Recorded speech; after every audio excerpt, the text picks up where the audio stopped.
Ari Emanuel, backing Reynolds and Lively. Hello, I'm H.G. Tudor.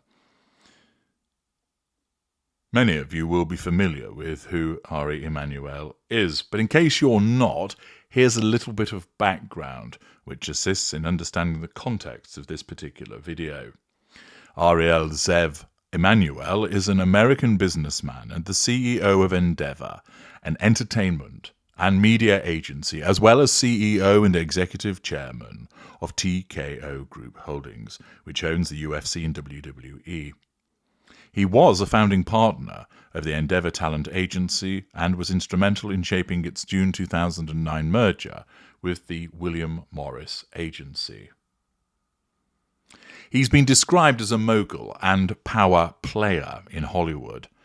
Emmanuel and Patrick Whitesell, the co-CEO of WME, have both been named to Fortune's Business Person of the Year list. In a May 2013 article on Emmanuel, Fortune called him one of the biggest guns in the consolidating entertainment business. Emmanuel's relationships with his clients, coupled with his stature in the industry, has led to various homages and parodies over the years, including Bob Odenkirk's character, Stevie Grant, on The Larry Sanders Show, and Ari Gold, played by Jeremy Piven on the HBO television show Entourage. In 2023, Emmanuel's total compensation from Endeavor was $83.9 million, which was up 340% from the previous year, and representing a CEO to median worker pay ratio of 1,184 to 1 for the company, as well as making Emmanuel the 7th highest paid CEO in the United States that year. He debuted on the Bloomberg Billionaires Index in February of this year with an estimated net worth of over $1 billion. This is Ari Emanuel, a wealthy man who is clearly a powerful individual in the world of Hollywood and entertainment. Now, we know that Justin Baldoni, who is seen by many as the wronged party in the Reynolds Lively dispute, was signed up to the WME agency, but they dropped him. Recent news relates to how Ari Emanuel has decided to place his not insubstantial backing not in relation to Baldoni, but in relation to Lively and Reynolds. Justin Baldoni, who was involved in a complicated lawsuit with It Ends With Us co-star Blake Lively, has no support from his ex-agent in Hollywood. Now, this isn't an examination of Ari Emanuel. You might be wondering, what is he within the context of my work? We may look at him in the future. But for now, the focus is on what he does and how that impacts on Blake Lively and Ryan Reynolds. Ari Emanuel trolled Baldoni by making fun of his last name as he discussed his ongoing feud with Lively. It's a fucked up, bad situation with what Baldoni, whatever his name is doing, said the Endeavor CEO during his appearance at the Freakonomics Radio Live at the Wilshire Abel Theatre in Los Angeles, according to The Hollywood Reporter. Responding to the trolling, Baldoni's lawyer Brian Friedman told the outlet Mr. Ari Emanuel is notably one of the best agents and clearly the most loyal in Hollywood. He added, as I understand it, Justin hasn't been called Bologna since the 5th grade. Perhaps Ari's perspective would be different if they had ever met in the half-decade they were clients of his agency. A few subtle stingers there from Mr. Baldoni's lawyer. The radio program host Stephen Dubner also noted that Baldoni was dropped as a client by Emmanuel's talent agency, WME, whose parent company is Endeavor.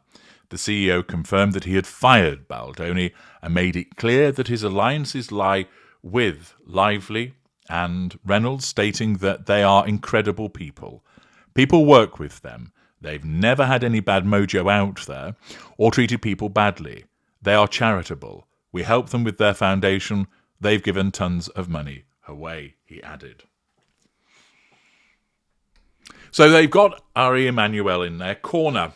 It's not a surprise as to why he has picked them. After all, he's made a substantial amount of money from them, probably way more than he's made from Justin Baldoni. Indeed, as has been noted by Baldoni's lawyer, Emmanuel has probably never even met Baldoni and probably had never even necessarily heard of him. Money naturally talks, and Emmanuel is a businessman. Therefore, he deems that he's going to throw his weight behind Lively and Reynolds. What does this all do for Reynolds, who we've already assessed as a narcissist? Lively is still being scrutinised at this juncture, so we'll just park her for the moment and look at it from the perspective of Reynolds. Well, certainly the fact that Emmanuel backs him and his wife demonstrates that Emmanuel is seen subconsciously as under control from the perspective of Reynolds. So, as per his narcissism and the pursuit of the prime aims, that is a good thing. The praise that Emmanuel has spoken in relation to Reynolds also provides him with fuel from this non-intimate secondary source. It also provides Reynolds with a residual benefit with regard to having such a power broker supporting him. However,